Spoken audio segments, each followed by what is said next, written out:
Hi everyone, it's Terry here sharing my first process video for Bramble Fox using their fab die cuts, perspectives and stamps. As you can see, I've cut out lots of leaves and netting and some barbed wire from the recent die set that's been released. I think it's number 4. So I'm just painting some leaves with a yellow liquid watercolour, and also add some mesh and some more leaves to that collection.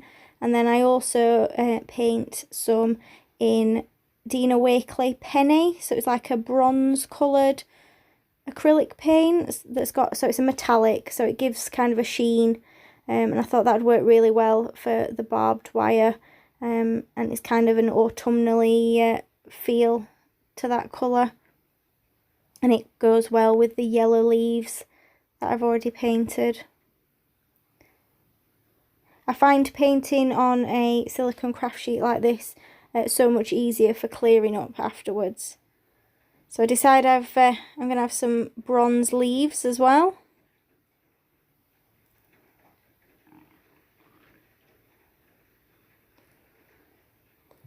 So it's quite a simple process, and you'll see how effective they look at the end. So this is my trusty gold liquid acrylic ink that I use all the time for splattering, so I add some leaves of that. So I've pulled out a piece of mixed media cardstock that I'm just adding a notebook punch to one edge, and I'm using a couple of perspectives from the Fox box, one of which is official report, so I thought that worked well with kind of a notebook style.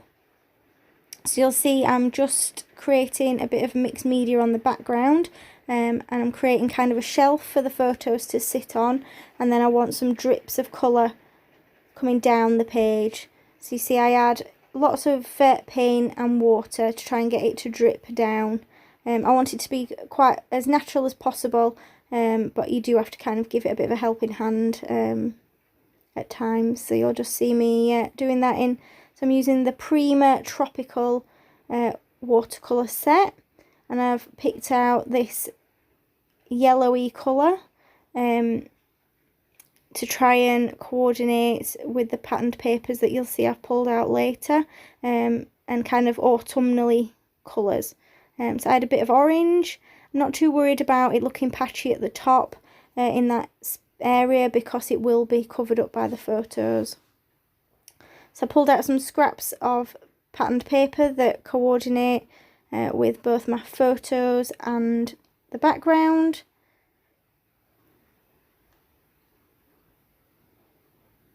So just creating a mat for the photos, and I distressed the edges.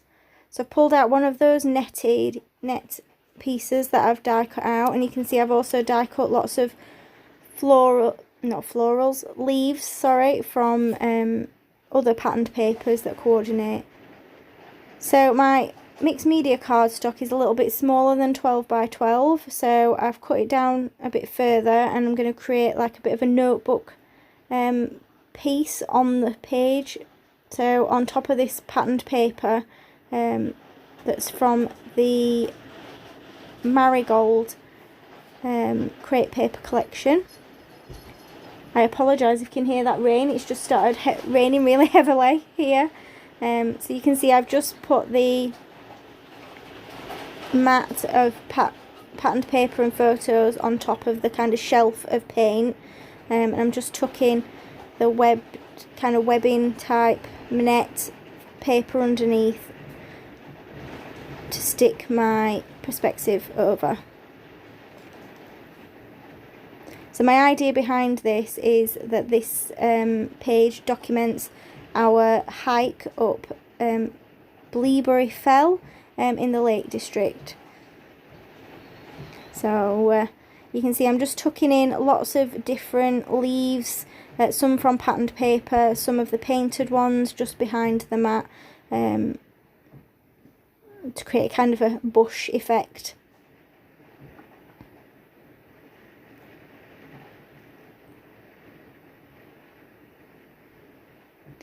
I've not stuck them flush down to the background because I want them to have some kind of movement and dimension to them.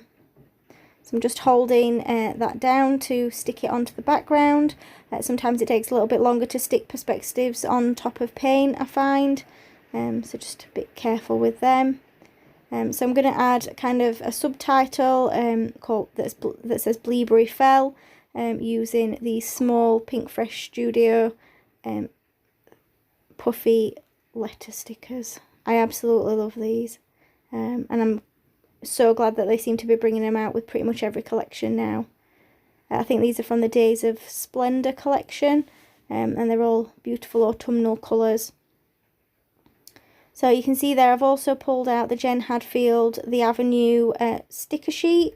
So I'm just pulling out some of the smaller stickers that kind of coordinate with the colour scheme and the theme of this page. So I've got a couple of acorns around.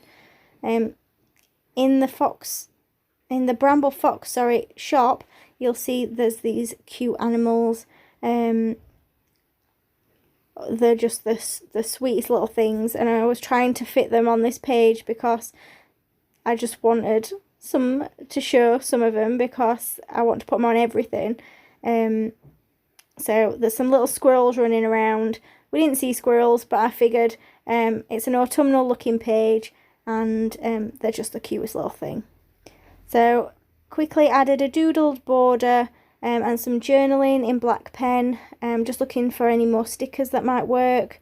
So just a couple of hearts. And that's it finished. Quite a simple layout in the end, but I'm really pleased with how this one turned out. Thanks for joining me here on YouTube, and check out the Bramble Fox blog, Instagram, and the Bramble Fox Friends Facebook group for more inspiration.